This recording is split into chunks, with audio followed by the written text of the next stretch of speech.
Man, I thought I'd unmuted myself. I thought I'd managed to beat this system then. That's why, like, oh my lord, man. When I thought I won, I lost.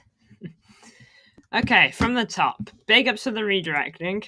I did see that you did it because I got redirected myself to my own stream, so I do appreciate that. Thanks for tuning in, no problem. Gutted about it in the morning, though, the announcement. I didn't think it would either. It's partly why I did this at 4:30. But oh well. Oh well. Hi, I'm going to Hull versus QPR 7:45 kickoff. Good luck. You know? Good luck, I suppose. Wait there, I got a lot of tabs open from earlier. Let's get rid of these. There we go, that's better. Red card for Connect. Connect. United fan commented in my channel RFFS, another 100 million spent says he must be stopped. Yeah, because United don't spend any money. Aguero vs QPR, streets will never forget. Big ups to everyone tuning in. We got a lot of people in here, probably partly due to the redirect, but nonetheless, big ups. Now I didn't get to talk about Vital re-signing because I basically spoke about it when it broke that he'd officially signed. So, feel free to leave me with any of your thoughts on Vital re-signing. I'm just going to do a poll in the chat. Make sure to hit the likes, everyone.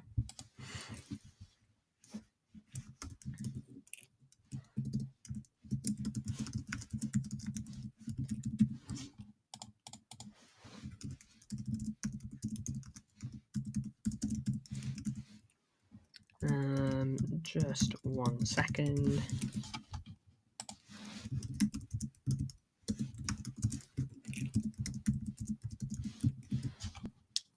There you go. There's the poll. They act like they spend peanuts when they spend more than us. I know. Ten Hag had so much money spent on him. And hey, if Amarin makes it to the summer, he'll probably have a lot of money spent on him as well. Mac motivation. Connect, have you ever seen a fan base lack so much self-awareness? I know. It's crazy. It's absolutely wild how they've gone about the spending. The only reason we're spending so much in January is because we spent naff all in summer. They don't even know what they're talking about, They're getting, some people are going crazy because we're spending like 200 mil in Jan.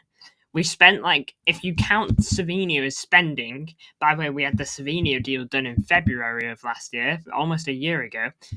If you count that as spending, 25 million. And then a free transfer on Gundo. We paid more probably in wages that summer than transfer fees.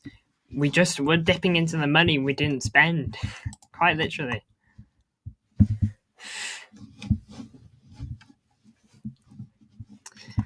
It's ridiculous, but here we are. Today we're talking about a huge game, potentially season-defining, if you will.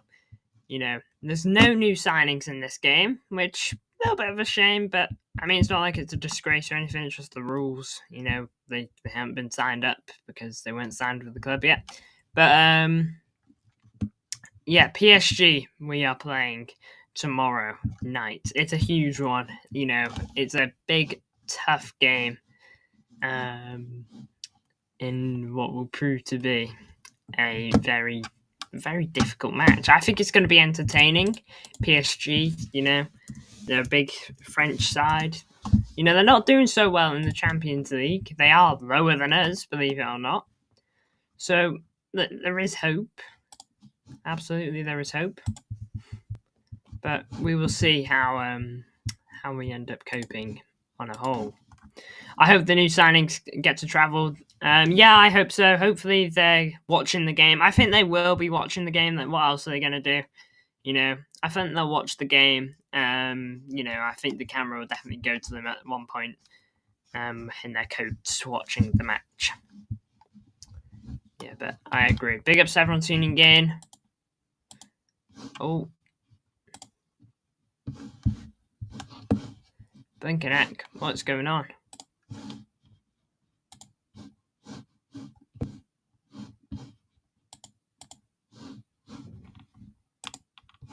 blinking out. Just my computer screen completely changed there. Apologies.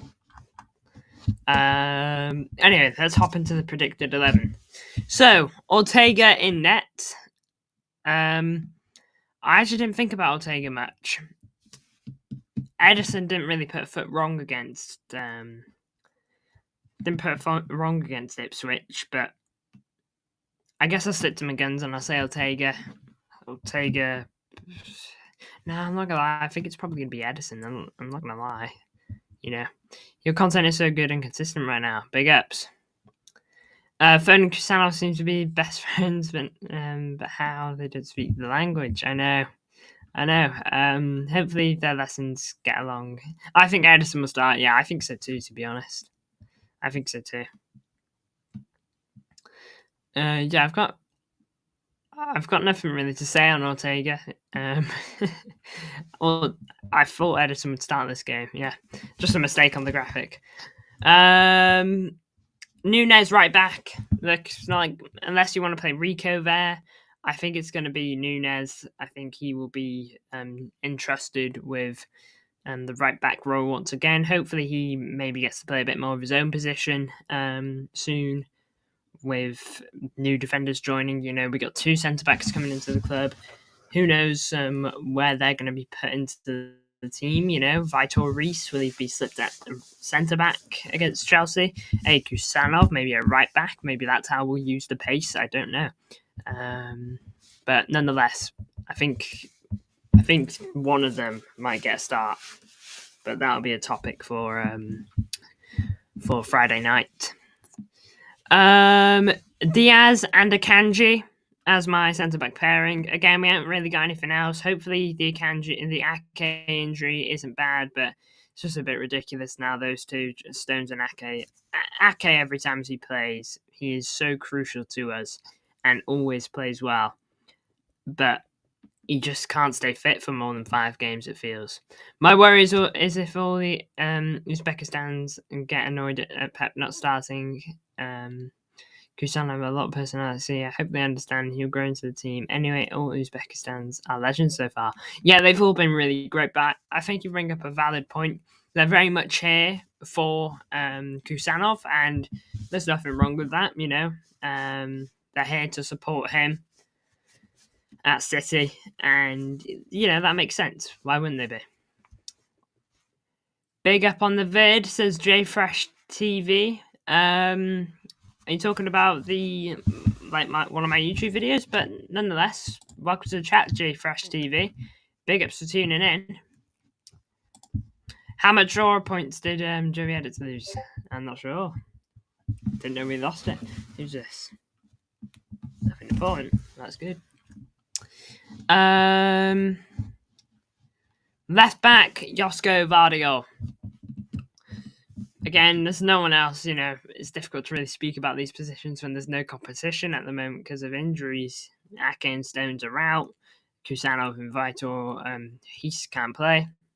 Is it Hees? I saw in your chat that it might be Hees, or is it Reese? Either way, though, neither of them can play. He supports Leicester and Manchester City are better. Seen a few of your vids. Good work, says JFresh TV. Oh, well, big ups for tuning into them, and, well, I respect that you like them. So, yeah, there's more on the way. Hayes. Like Hayes or Hayes? Hayes. Is it Vitor or Vitor? It's going to be a real head scratcher. I might have to listen to a commentator say it. Yeah, well, welcome to the chat, JFresh TV. Big ups for tuning into a live stream. Josko Vardio, though, look, not a ton of competition there at the moment. Like I said, if we got 4 defenders who can't play this game, two because they're not on the list, and 2 because they're not injured. Connect, why didn't you put Kusanov in the title? Missed out on 150 likes. Man, I'd be a bit scummy, to be honest. I do intend to make one more video specifically dedicated towards Kusanov, which is going to be the same type of video I made about Savinio. If you remember, in when Savinho officially joined the club, I made a video called like, "What does Savinho bring to City?" I didn't do one for Gundo because it's kind of obvious. He's already had 7 years here to show what he brings. So yeah, there's definitely a YouTube video on Kusanov on the way, and Hayes, Victor Hayes. All right, cool. Big ups for letting me know this is City. Into the double pivot, I've gone Gundo and Kova. I almost didn't go Gundo. I almost didn't go for Ilkay Gundogan. I actually almost went Bernardo because I thought Pep might want a bit more energy in his pivot. You know, I thought they might want that, but I don't know. I think Ipswich have got quite a young, energetic midfield. You know, like I'm gonna go over to Ipswich versus City now, and just check out their midfield. So here we go. Lineups. Of course, they do have 4 midfielders, which does make their midfield look a bit more, I guess, stronger. Hutchinson, you know, how old is he? 21, 22 this year. Packed of energy. Moody, to be fair, he's 33. He's club captain. Kajust, he's 25, so, you know, he's going into his prime years. And Clark, he's 24 again. So, you know, all these players, apart from Morsey, I suppose, got quite a bit of energy. And I feel like we dealt with Ipswich's energy pretty well, to be honest. You know, Ipswich did put us under a bit of pressure. Now, I don't want Gundo anywhere near the 6. If he plays, must be further forward. We can't have him in the 6 with PSG, in my opinion. PSG quality, man. Yeah, that's true. PSG is a lot better than Ipswich. You know, so I was so torn between Bernardo and Gundo. You know, I'm gonna go have a look at PSG's midfield in the last game. See what we're dealing with. So according to this, don't know if this is every week, but they like to do a 3-4-3. So their midfield 2 with the right mids on the left and right. Nuno Mendes, tons of pace. Zaire and Emery, tons of pace. Fabian Ruiz, he's 28. So I don't think I watched a lot of Fabian in the Euros because I thought it was really good. I don't think he's very quick. And I think Vitinha has got a bit of legs to him, to be fair. So, Vitinha, Emery, and Neves. Ooh, is Neves out at the moment? Because he didn't start that game. Nah, he is available, to be fair. Came off the bench. You know, he will have a lot of energy on him. Big ups to everyone tuning in. Yeah, big ups to everyone tuning in. We've got quite a few viewers, quite a few consistent viewers at the moment. Yeah. Again, the pivot is such a weird one this season for City because we've not really had an established pivot, whether it be due to bad form or a bit of injury and whatnot. You know, that's just kind of how it's been. We haven't had a definite pivot. Kova's an absolute must for me. If he can play, he plays. Seeing Bernardo Gundo pivot doesn't bring me any inspiration. And so I'm really hoping to see Kova. We're really going to need his energy in the pivot. He can and not just his energy. Driving the ball forward, I think, is such a good trait of his. And look, he can score a nice goal from the edge of the box from time to time. But otherwise, like, his energy going forward is so good. And when he picks up the ball, he won't just pass it to his left or his right. Well, sometimes he might.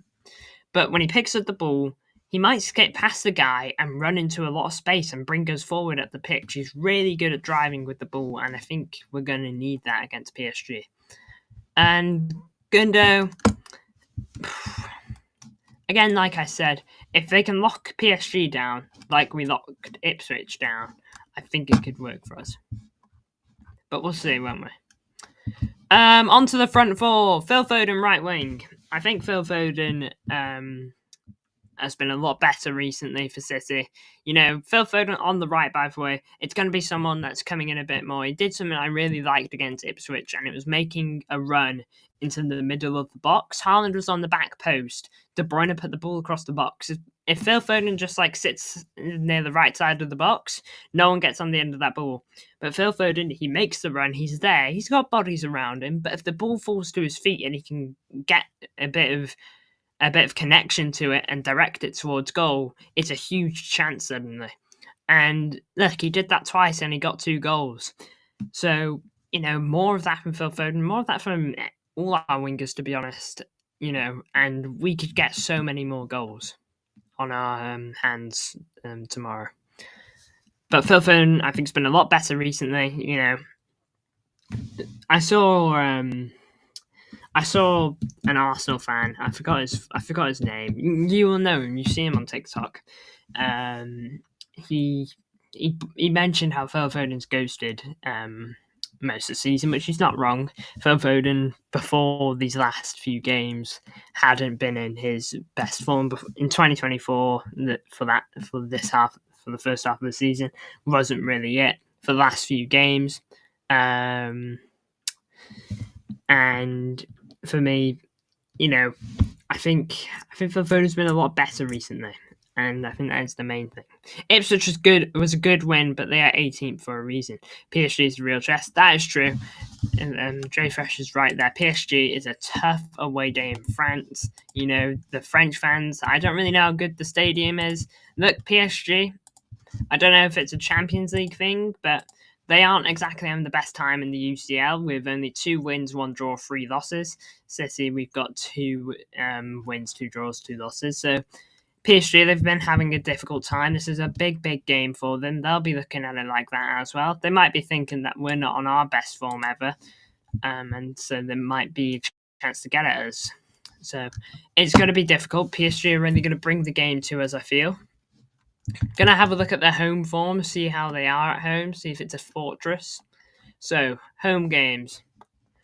2-1 win, 3-1 win, 1-1 draw, 3-0 win, a 2-1 defeat to Atletico Madrid, 1-0 win, 1-1 draw, 4-2 win,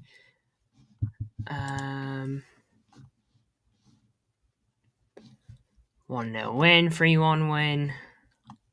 Seems to be a place they win more often than not, with maybe a loss here or there. I think Atletico Madrid are the only team to beat them at their own ground this year. Oh no, Toulouse. Oh wait, no, that's the end of last season. Hello, Frost. Welcome to the chat. Jay Fresh, I agree. PSG shows me where this team is actually at. Probably, yeah, that's it. Rory Talks Football. They've not scored at home twice since 2023.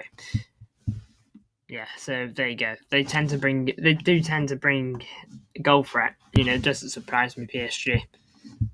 So look, we're going to need to be sharp on it. The defense is going to have to be especially sharp. They got a very pacey front three. PSG with decent options. The last game, Barcola, I know he's quite quick.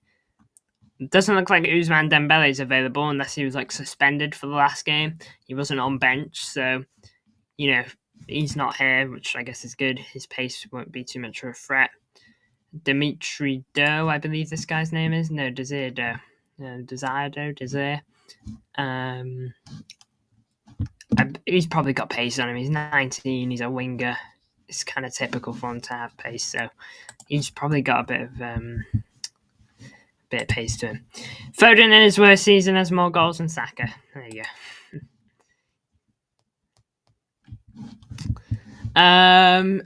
Into the middle, Kevin De Bruyne. This guy's I feel like he's really come to life this year. Don't get me wrong, not that it was bad last year, but I feel like he has really improved this year, 2025. The chances he's been making have been really good. People say it's Brentford, it's Ipswich, but the fact that he's making them are really good. Some of the balls he made against Ipswich, the pass he gets to Foden, I don't know how he does it. There's there's little wiggle room, and he does it, and it's just a pleasure to watch. So, Kevin De Bruyne, for me, has got to start there.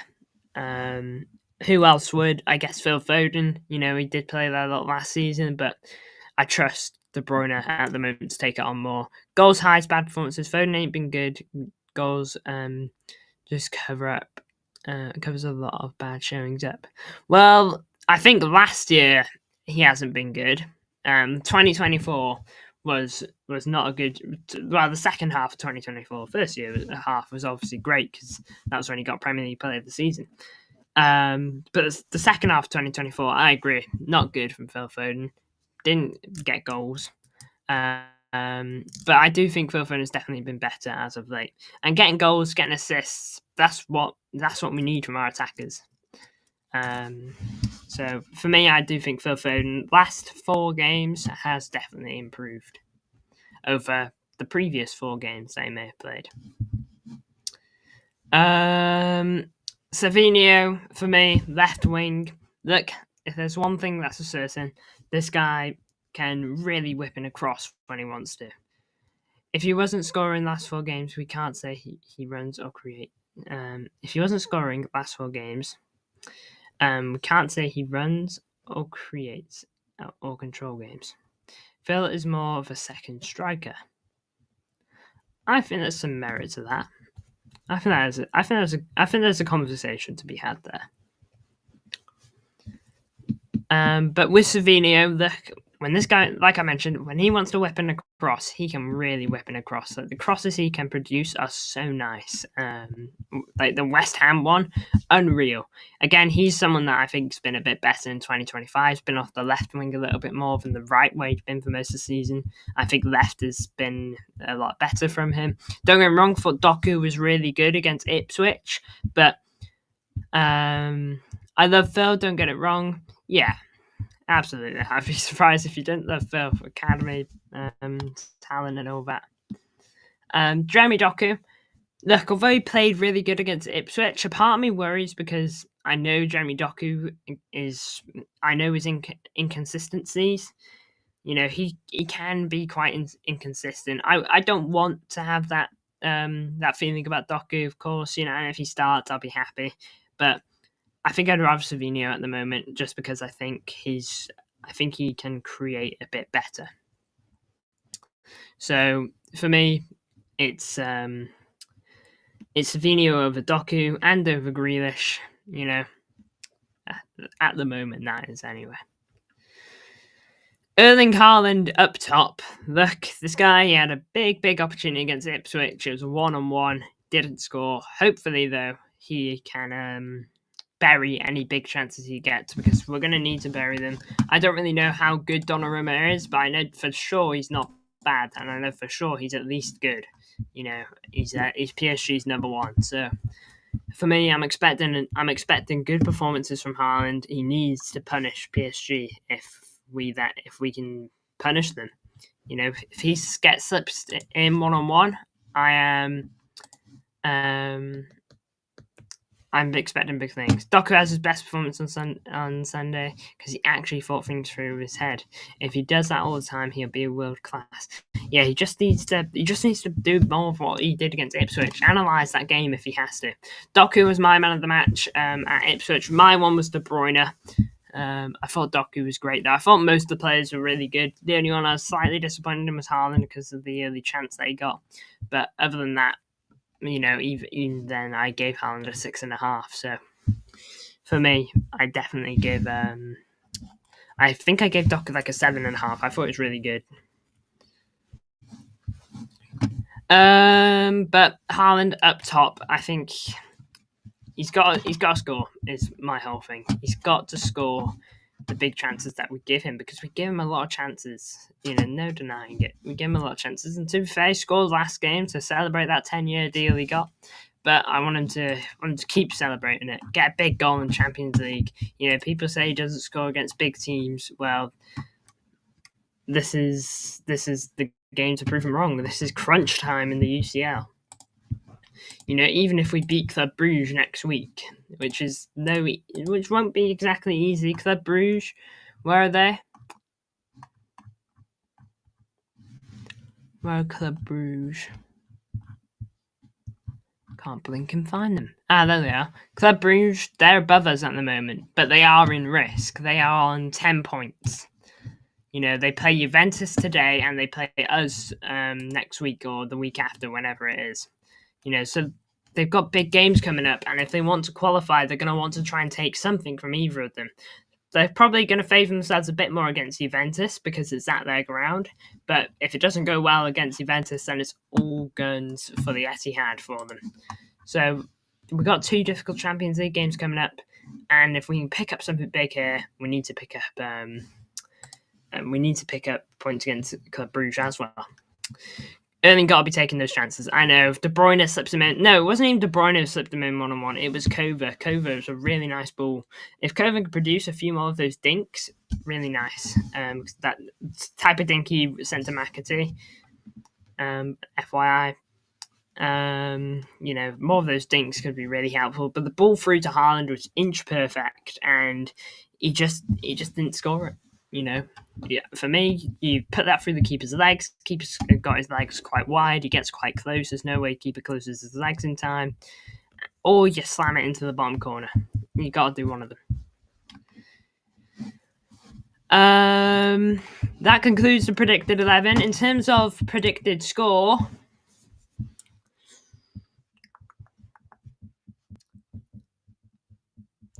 (2-1) City, similar to almost 4 years ago. You know, might go 1-0 down. Marquinhos header, which put us behind back then. But then, I think ball in from De Bruyne, which looks like a cross, goes into the bottom corner, and then a Riyad Mahrez free kick finished the job. So I'm saying 2-1 City. Fingers crossed. I might be being a bit optimistic, but we'll see. 1-1 in my opinion. Well, I definitely don't think a draw is the worst result we can get, because I'm gonna have a quick look at the Champions League table. You know what? We all can. I'll show you my screen. So let's go over here. Oh, here we are. You're not seeing anything yet, of course, but let's go here. So here we are. So here's City. Here's PSG. Obviously, a win brings them to in this area, depending on how games go. And a loss is quite bad. But key thing to note, Stuttgart are the only other team we actually need to worry about for this match day. If Sparta or Shakhtar and any of these teams are on 3 points come any closer, then we need to get worried. But a draw isn't the worst result. Who does Stuttgart play? They play Slovan Bratislava, so we're probably going to need to win there. Who do these guys play? These guys play Dinamo Zagreb. So what are we on? We're on 8 points. If Dinamo Zagreb lose to Arsenal, which is more likely than not, then they will probably slip out. And let's assume PSG beat us. Worst case scenario. So PSG beat us. They go up to about 10 points. They're in this area. Stuttgart, they beat Slovan Bratislava and they go up to about this area. Now then, of course, we've lost. These teams, doesn't really matter what happens to them. It's just about us here. PSV, who are they playing? They're playing Crvena Zvezda. And where are they? They're there. So, look, a draw definitely could be worse. But for me, I want a good performance tomorrow, and I want us, like Vitor Reis said in his interview. Hayes even, sorry, said in his interview, I want us to leave everything on that pitch tomorrow. Give it all you've got, no matter who starts tomorrow. Crvena Zvezda, yes. I know you guys like how I say that. Not sure why, but sure, why not? Yeah, Slovan Bratislava, Stuttgart are probably beating them. They've only got no points. Yeah, but hey, if Stuttgart don't win though, they get a draw, then we're basically safe for now. You What's our goal difference? Yeah, we'll be safe in some sense.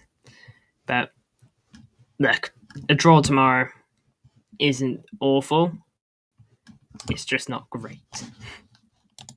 Well, no, never mind. All right, we'll switch back over here now. So there you go. That's my predicted 11. A 2-1 win for City is my prediction. And we got a 1-1 from This Is City. We got a 2-2 from J Fresh TV. And I think that's all we got the predictions. Big ups to everyone that liked the stream. And big ups to everyone that voted on the poll as well. I'll quickly end that now, because why not? So, big ups to everyone that tuned into this. It's been a decent day for streaming. Now then, you might have not even seen the end of me yet. Because, dun dun dun, a Kyle Walker, here we go, is going to happen sooner rather than later. And Juma Bar is looking like very likely to join City. Fabrizio's confirmed that Here We Go is coming. So, this might not even be the end of the night for me. So, if I see you, I'll see you. But you'll definitely see me tomorrow. You'll definitely see me tomorrow with the watch along. But anyway, it's PSG tomorrow. It's signings today. I'll see you all tomorrow. Big up.